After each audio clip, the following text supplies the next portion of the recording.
forth the date, time, location, and type of meeting. Notice was sent to the Daily Record, the Observer Tribune, and the Washington Township Clerk, and was posted on the district website at www.wtschools.org. All please stand for the Pledge of Allegiance.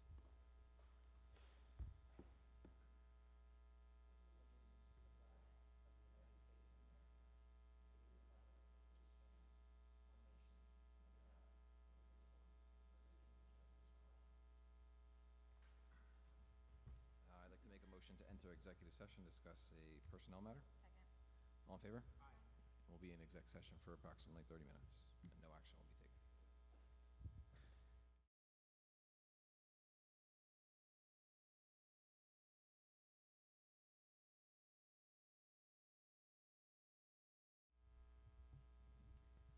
All right. Thank you very much for waiting, everybody, while we were in exec session. I don't have any really prepared remarks for President's comments. It's our last board meeting of the year. I just wanted to thank everybody for a great year. Hope everyone has a terrific summer. We'll still be here over the summer. I think our next meeting is July 21st, if anyone's interested in coming.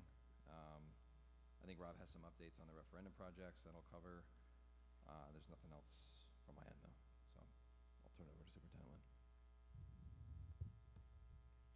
Thank you. Good evening.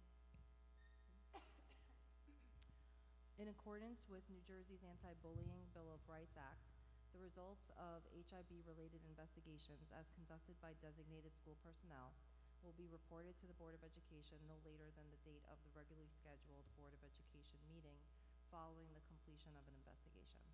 The district totals for this reporting period were 3 unfounded and 2 founded. Broken down by school, Benedict A. Cuccinella had 2 reports. 1 was unfounded and 1 was founded. Flocktown Cosman had 2 reports. 1 was founded and 1 was unfounded. Old Farmers Road School had 0. Long Valley Middle School had 1 report and 1 was unfounded. And that completes my report for this board meeting. Thank you. Moving on to correspondence. This month we have emails from C. Inskeep, J.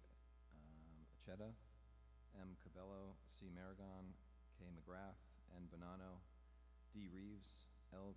Crescenti, N. Wyar, G. Greco, L. Hunter, and S. Matthews. And moving on to committee reports. Can we start with the Education Committee? The Education Committee met on Friday, June 5th at 11:30. In attendance were myself, Kelly, Anna, Ms. Russo, our Director of Curriculum and Instruction, and Mr. Ippolito, the LVMS Principal, as well as Superintendent Lynn. We discussed recess for 7th and 8th graders at LVMS. We discussed scheduling, supervision, and PE mandates around this topic. We had a great discussion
the Finance and Facilities.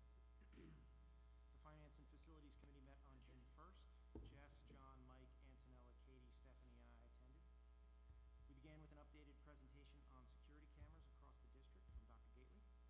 The committee recommended proceeding with course of action number 2 for upgrades. As you know, I don't like discussing security details publicly, so if there are any questions, I'd be happy to address them offline. Then the committee received updates on the referendum projects as follows. The master project tracking sheet provided by our district architect showed the overall level of completion of all the projects, as well as the projected balance, financial balance that is, given assumptions on the remaining allowances. The LBMS parking lot over the summer, as soon as school's out of session, will be milled down 2 inches and repaved by the contractor Vollers due to the existing deficiencies. Additional signage and striping was discussed after the paving project is completed.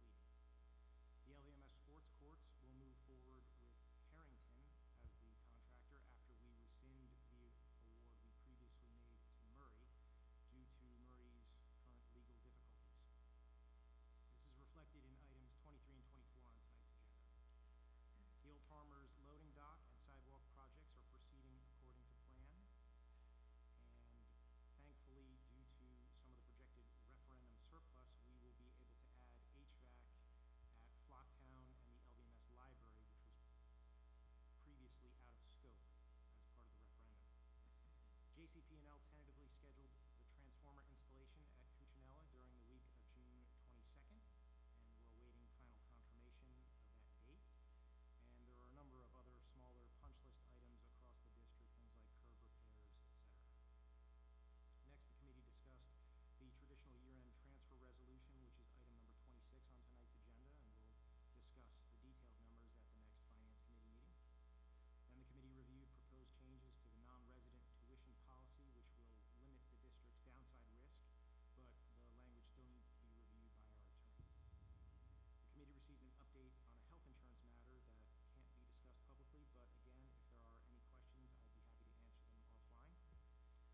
The committee briefly discussed storage needs at Cuccinella, future agenda items, and the risk insurance renewal rates, which we did not have specific numbers for at the time, but are currently reflected on item number 15 of tonight's agenda. And the last thing to report is that the Finance and Facilities Committee will again be holding an open meeting. Anyone from the public is welcome to attend. I only ask that you RSVP to our business administrator, Katie, so we can provide ample seating. The meeting will be held on July 13th at 5:30. Thank you very much. And just to confirm, to the LVMS paving projects at no additional cost to the district, is that correct? Correct, All yes. right, thanks. There were numerous core samples taken by both us as well as the contractor, and there were sufficient deficiencies that they're going to have to pay the contractor. Okay, great. Personnel Committee? Personnel met Thursday, June 4th at 12 o'clock. In attendance was myself, Isabel, Kelly, and Antonella. The first thing we discussed were the interviews. We reviewed our timeline, positions that still remain open as we continue to interview, and current candidates that have been recommended for hire that are on tonight's agenda. Future committee ideas, we reviewed the possibility of adding an additional committee, and we'll discuss this further during our board retreat this summer. We had a Class 3 update. Chief Ulmer will keep Mrs. Lind posted on this process of hiring the new Class 3. Cuccinella kindergarten position for 26-27. We reviewed the immediate need for this position due to an increase in enrollment. Due to budget constraints, we will not be filling the LBMS elective position for now. All right, thanks. Moving on to Communications and Governance. Communications and Governance met on June 2nd. In attendance was myself, Melanie, Anna, Isabel, and Antonella. We reviewed the following policies: Policy 5111, eligibility of resident and non-resident students; Regulation 5111, eligibility of resident and non-resident students; and Policy 6150, tuition income. All are currently being reviewed with Mrs. Lind and our board attorney for updates. We then went over the BOE agenda June 9th, first reading, Policy 9210, parent organizations with approval form revised. We have tabled this policy and will continue to work for our current policy. Mrs. Lind will continue to meet with our PTA and PTO presidents, especially in the summer months as new members are elected. Summer work policy, new updates will go out to the first read, especially in the summer months ahead. We then had a discussion on PR for our district, planning ahead. I had attached some links for discussion and ideas. More discussion on this will happen with our technology coordinator with new ideas and goals in mind for the following year. We also discussed having communications as a separate committee. The committee had a very thoughtful conversation on the possible needs and benefits of splitting the committee. The overall feeling was it was worth looking into. I will bring this up formally under new business, and we will discuss this further during our summer board retreat. Thank you. Thanks. Moving on to public comment on agenda items. If anyone has a public comment on agenda items, please approach the microphone, state your name, address, and you'll have 3 minutes.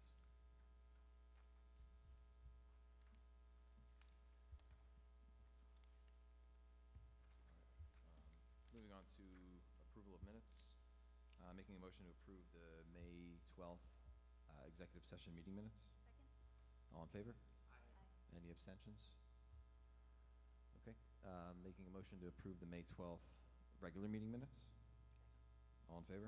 Aye. Any abstentions? Okay. Moving on to agenda items. Can I have somebody please move education? I'd like to make a motion to move items 1 through 8 on the agenda. Second. Any discussion? Roll call? Mrs. DeSico? Yes. Mrs. Mutar? Yes. Mr. Waskis? Yes. Mrs. Bratton? Yes. Mr. Catano? Yes. Mr. Oldmixon? Yes. Can I have somebody please move finance? Finance would like to move item number 9 on tonight's agenda. A motion to rescind acceptance of a $500 contribution from Macaroni Kids Morris and the Hazlitt team from KW Metropolitan Media Team. Second? Any discussion? Yes, this is an unusual one, to the best of my knowledge. We've never done this, at least in my tenure on the board, so I wanted to just give a brief explanation. There was a miscommunication. This check was actually made out to the PTA, not to the district. So we're looking forward to seeing what the PTA can do with these funds, but they were not ours to accept in the first place. So that's why we're rescinding. Any other discussion? Roll call? Mrs. DeSico? Yes. Mrs. Mutar? Yes. Mr. Waskis? Yes. Mrs. Bratton? Yes. Mr. Catano? Yes. Mr. Oldmixon? Yes. Finance would like to move item number 10 on tonight's agenda, a motion to accept with gratitude the contributions listed in tonight's agenda. It's $5,000 from the Long Valley Middle School PTA to be used at the Long Valley Middle School for teacher grants, and $18,636 worth of donations from the Flocktown Cosman PTA to be used at Flocktown Cosman School. Second. Any discussion? Roll call? Mrs. DeSico? Yes. Mrs. Mutar? Yes. Mr. Waskis? Yes. Mrs. Bratton? Yes, with an abstention on 10A. 10A? Mr. Catano? Yes. Mr. Oldmixon? Yes. Finance would like to move items 11 through 28 on tonight's agenda. Second. Any discussion? Roll call? Mrs. DeSico? Yes. Mrs. Mutar? Yes. Mr. Waskis? Yes. Mrs. Bratton? Yes. Mr. Catano? Yes. Mr. Oldmixon? Yes. Next, can I have somebody please move personnel? Personnel would like to move items 29 through 47. Second? Any discussion? Roll call? Mrs. DeSico? Yes. Mrs. Mutar? Yes. Mr. Waskis? Yes. Mrs. Bratton? Yes. Mr. Catano? Yes. Mr. Oldmixon? Yes. Moving on to unfinished business. Does anybody have any unfinished business? Okay. New business. Does anyone have new business? I have 2 items for new business. The first is a legislative update on S 4118, the Fairness for School Districts and Development Restricted Areas Act. On June 1st, I testified before the New Jersey State Senate Education Committee in support of S 4118, the Fairness for School Districts and Development Restricted Areas Act, on behalf of Washington Township School District and other Morris County districts significantly impacted by highland preservation restrictions. S 4118 would provide additional school state aid to districts that have experienced net losses under the S2 school funds and were located in municipalities with significant acreage within either the Highlands Preservation Area or the Pinelands Preservation Area. The legislation recognizes that these communities face unique challenges because state-imposed environmental protections limit their ability to generate new ratables and expand their local tax base. The Highlands Preservation Area was established to protect critical environmental resources, including drinking water, water supplies that serve millions of New Jersey residents. While these protections provide statewide benefit, they also restrict development opportunities within affected municipalities. Washington Township is significantly impacted by these restrictions. Approximately 87% of our municipality lies within the Highlands Preservation Area. Of the town's roughly 26,700 acres, more than 23,000 acres are subject to highland preservation restrictions. As a result, our community has limited opportunities for growth compared to many other municipalities throughout the state. As it stands, this proposed bill could bring in $5 million a year to our district. The hearing included testimony from several legislators, including Senators Anthony Bucco and Assemblywoman Ora Dunn, as well as approximately 15 members of the public. School district representatives included board members from Chemung, Jefferson, West Milford, the superintendent of Roxbury, a principal of Chemung, and advocates from several other Highland and Highland communities. Chemung and West Milford had particularly strong representation. During my testimony, I discussed the significant financial challenges facing Washington Township. I highlighted the district's loss for more than $9 million in state aid under S2 and the need to pass 2 referendums to address critical school facility repairs and other ongoing challenges. Additionally, I emphasized that Washington Township has consistently operated with a lean budget, and we have reached its tax levy cap, and this year exceeded the cap due to increased enrollment exception. A key point of the discussion centered on how districts would utilize additional funding if the legislation is enacted. In response, I explained that the additional aid could help restore positions that could not be refilled due to budget constraints, support curriculum and educational improvements, address facility needs, and provide greater financial stability when facing unexpected costs. Overall, the committee appeared to be receptive to the concerns raised by the Highlands and Highlands districts. While questions were asked regarding district enrollment trends and the use of additional funding, there was meaningful discussion regarding the unique fiscal challenges faced by development-restricted communities. S4118 remains under consideration, and we will continue to monitor its progress as it moves throughout the legislative process. Additionally, as part of our ongoing legislative advocacy committee work, we've continued to research and analyze the impact of New Jersey's school funding systems on local districts. Building upon our advocacy efforts surrounding S2 funding, SFRA reform, and more recently S4118, the committee has worked collaboratively with school board members, superintendents, business administrators, county and statewide education organizations, and legislative stakeholders to better understand the systemic challenges facing public school districts. This work included reviewing educational adequacy reports, state aid calculations, funding formula data, district case studies, and presentations developed by education funding experts to identify common concerns affecting districts across New Jersey. The result is a comprehensive funding analysis document that outlines several areas where current funding formula may no longer accurately reflect the financial realities facing school districts. Key topics include local fair share calculations, special education funding, transportation aid, enrollment-based aid restrictions, extraordinary aid reimbursement, and the overall adequacy of predictability of state funding. The committee has also identified potential legislative and policy recommendations intended to improve fairness, transparency, long-term stability within the funding system. Moving forward, the Legislative Advocacy Committee plans to share these findings with legislative representatives, county and statewide advocacy organizations, and other stakeholders engaged in school funding reform discussions.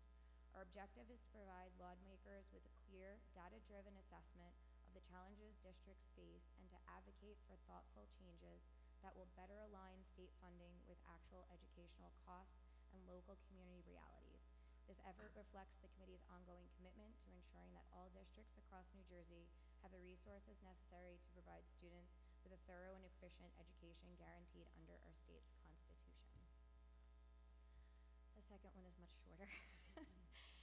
So the board may wish to consider whether the current Communications and Governance Committee structure continues to best serve the evolving needs of the district and the work of the board. Historically, Communications operated as a standalone committee. Several years ago, governance responsibilities, including policy review, the governance calendar oversight, and board training planning were added to the committee to address address a growing need for a greater focus on board operations and development, as well as a need to update and keep policies current. At that time, combining these responsibilities provided an efficient structure and assured alignment between board communications and governance initiatives. During this month's Communication and Governance Committee meeting, members discussed whether the increasing workload in both areas may warrant revisiting the current committee structure. Communications efforts have expanded significantly as community engagement, public relations, and stakeholder outreach continue to grow with importance.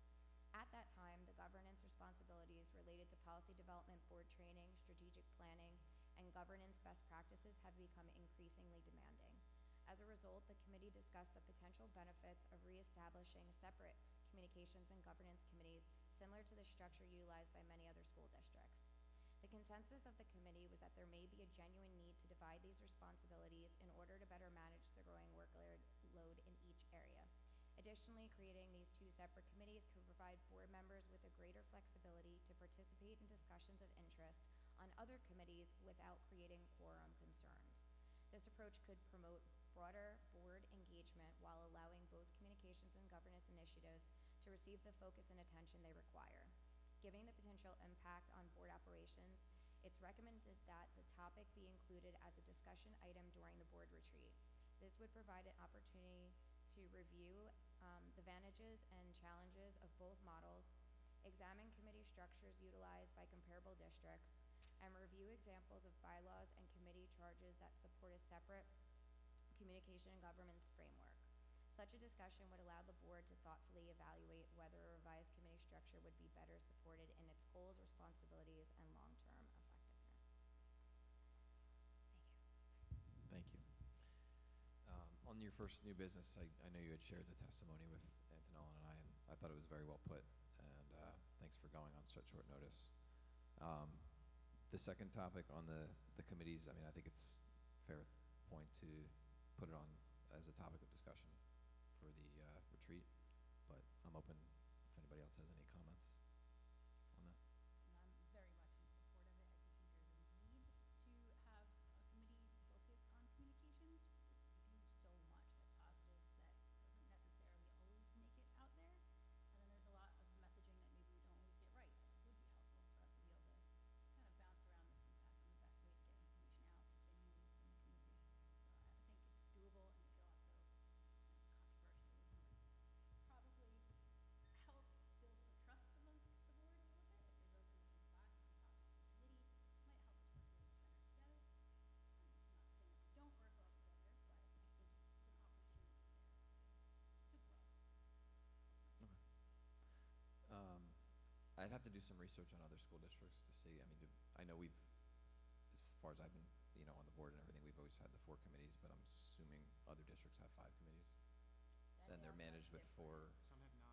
Yeah, it is it depends. 9 standing committees? Standing. I actually reached out to Paul to ask him which districts he knew, and I asked him to pull their committee structure and their policies, so he's working on that. We can talk about it more in the retreat. We could keep 4 and look at restructuring the others, potentially dropping personnel and replacing it with communications. Again, it's an idea. Or possibly even, I mean, again, we could discuss it further, but maybe combining communications, I can't say really goes with personnel, but, I mean, it could be a combined committee, but, Yeah. all right. I know we're a little lean tonight, so there's some board members I'm sure that would want to have some input as well, but I think that's fair to discuss this at the retreat. Before we move on, I'll just echo your words of gratitude towards Jess for going down the trek.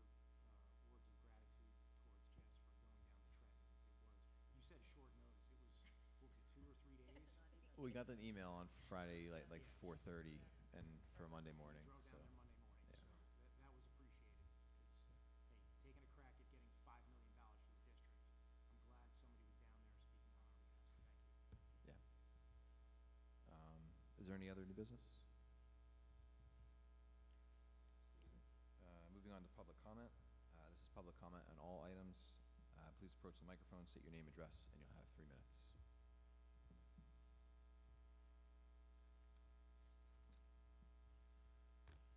All right, moving on to district distinctions.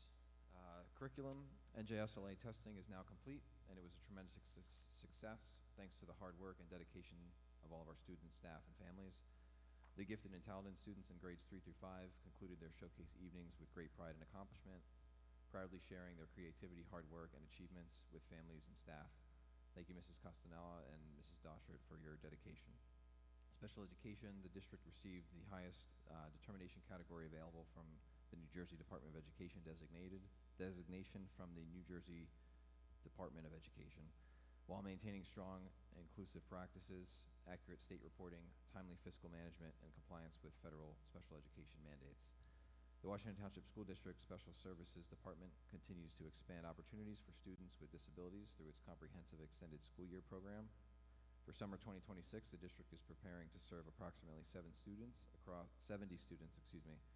multiple programs designed to address academic, communication, behavioral, social, emotional, and functional skill development. The district remains committed to offering meaningful, engaging summer learning experiences that support student growth while ensuring continuity of our services in a nurturing and inclusive environment. The Cuccinella leadership team would like to thank our music program for all their hard work that went into preparing the year-end musical performances. Mrs. Postigo and Ms. Scrimo have done a wonderful job with our students this year. The performances were outstanding and gave families a special opportunity to celebrate our students' musical growth. Thank you both for all you do for our school community. At Flocktown, congratulations to Mrs. Swain, Flocktown staff member who has been recommended and chosen as a 2026 Congressional Coalition on Adoption Institute Angels in Adoption honoree from New Jersey. Founded in 2001, the Congressional Coalition on Adoption Institute is a nonprofit, nonpartisan organization dedicated to raising awareness about millions of children around the world in need of safe, nurturing families, and eliminating the barriers that hinder these children from realizing their basic right to keep a family. Tracy has been invited to travel to Capitol Hill in Washington, D.C. for a leadership program to participate in congressional meetings with federal policymakers, receive advocacy and educational training, meet with fellow advocates, and receive recognition at the Angel Celebration held in her honor. At Old Farmers, thank you Mrs. English and Mrs. Bruno for continuing to build on our arts and music programs here at Old Farmers. We held our 3rd grade recorder concert, 4th grade choral concert, and our 5th grade instrumental concert, along with an accompanying art gallery walk for all of our students. At LVMS, 8th graders focused on local, state, and national government during their civics unit and collected donations to support local veterans in need. Congratulations to our spring athletics on the successful seasons. Families should be on the lookout for sports information for fall 2026 in the near future. LVMS welcomed our incoming sixth graders at the end of May for student and parent orientations. A special thank you to our 6th grade team leaders. In tech, Dr. Gately presented and served on a panel at the New Jersey Association of School Technology Officials Invitation Summit at Montclair State University on Tuesday, June 4th. And for all schools, on behalf of the entire district, we want to thank Ed Toomey and the members of the Veterans Associations of the Long Valley Post 1776 for all their Memorial Day ceremonies that occurred at our schools last month. Our school community truly appreciates the opportunity to honor our veterans and pay tribute to our fallen service members. And with that, I'd like to make a motion to adjourn the meeting. All in favor?